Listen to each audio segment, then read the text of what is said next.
So I'm here. Today I'm going to be doing a Ghetto alignment kind of by myself to straighten out my steering wheel and to straighten out these wheels. As you can tell, they're a little bit cocked because, you know, like I talked about last time, once the rear tire, like the front and the back side wall line up, then the fronts technically should also do that. But because the steering wheel is a little bit out of whack, it's a little cocked a little bit that way. I'm not really going to mess with the camber and the caster too much today because I am getting new tires soon. So I'll, you know, do like a more thorough alignment once I get the new tires on. But I just want my steering wheel to be straight and to get the toe out. It's toe out right now. You know, fix some of that toe, and then it should be a better driving experience. Yeah, but I think that's pretty much all I'm going to be able to get done today. As you can see, I got it on the ramps and some cardboard over there so that the wheels can move easier.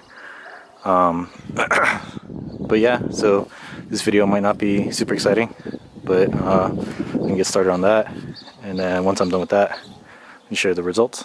Alright, alignment is done, Ghetto alignment, and yeah, so I think when I locked the steering wheel, I don't know exactly how the steering wheel lock works, but I straightened the wheel out and did the Ghetto alignment that way, and it looks like now the steering wheel is cocked in the opposite direction. So before it was, you know, cocked like this, and now it's actually cocked like that.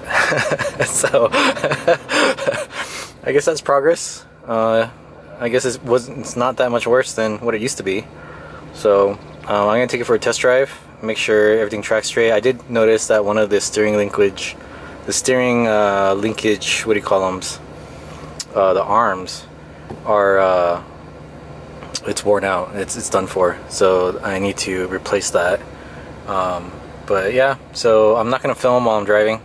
But once we get back, then we'll see. So we're back from the test drive, and it's actually not bad. It's a little cocked, but when you're driving, it's only cocked like just a little bit, like maybe one or 2 degrees.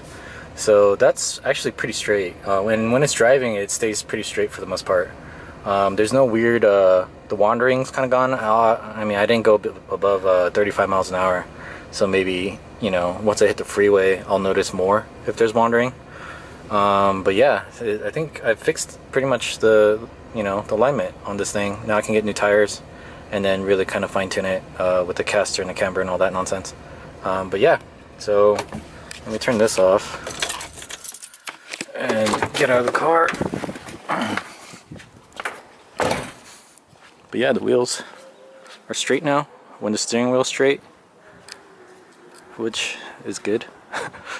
And basically what I did was, so I don't know if you can see it on the camera, but when the body line, not saying that the body's straight or anything, but basically when the front body line, like when the body disappears and when it turns, instead of 3-dimensional, it turns 2-dimensional, is when you want your tires also. So when the body line disappears, you want the rear of the front tire to also disappear at the same time. So that's kind of where I eyeballed it. If you can look on this side, it's kind of the same thing. The sides maybe a little bit off, but that's because I put a little bit of toe in on the wheels, because when the car moves, the wheels are gonna want to, like, if it's kind of toe in a little bit, when you move forward, they're gonna kind of want to like spread apart, right? So then, you know, ideally your tires should be straight on the road. So when you're driving, because your wheels want to kind of spread apart a little bit, I gave it a 1/16 of an inch toe in, and so yeah, that's why maybe on this side it doesn't really line up with the body line. Also, I don't have a machine. I'm not measuring it with anything fancy. I'm just using a tape measure. What do you call them? Yeah, so you know, it's probably not the most accurate, but it drives okay, and alignment doesn't need to be necessarily perfect in order for things to work.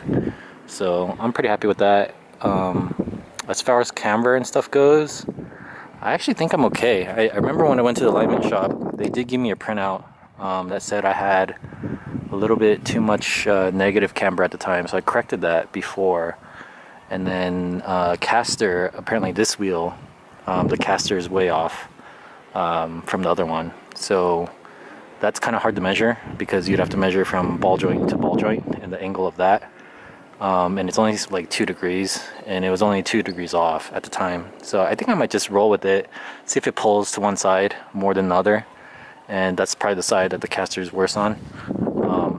But yeah, the camber looks okay. And I'm getting fatter tires. I'm getting 245 65s, I believe. So this is a 235 65 tire. So it's just going to be a little bit bigger, and it's an all-terrain tire, so it's going to be knobby. I like the knobby look, lowered on knobbies. Doesn't make any sense because those are off-road tires, and I'm not really planning on off-roading. But I like the way they look. It just looks mean. Riding around on knobby tires. So because the tire is going to be slightly fatter, it's actually going to, I think, increase camber. So it'll actually make it go more negative, I believe. Because the lower you go, the more negative you get. And then when you add it back via tire, yes, that I think I'm saying the right thing. If I'm not, forgive me. You can correct me on the comments. But the fatter tire should fix most of the camber issues, if I have any. It doesn't look like it though, because the back tires have no camber, right? And they line up pretty much perfectly with the front tires. So I think we're looking okay. I think I'm just gonna roll with that, get new tires, and call it a day on the suspension. Oh, the Moog springs have been doing fantastic. They've settled. So now you can see there's a little bit of wheel gap from the tire to the fender, but not much. Like, I can fit one finger under there. Yeah, not 2 fingers. 1 finger for sure. Maybe a finger and a half will stick under the fender. But yeah, the Moog 7390s, they're, you know, right at the perfect ride height for me, especially with a slightly knobbier tire, that's slightly bigger. It's gonna fill the wheel well up real nice. So yeah, especially the back too. I might have to roll the fenders a little bit more just to fit the tires under there. But you know, cross that bridge when I come to it. But other than that, yeah, things are going well. And yeah, thanks for watching.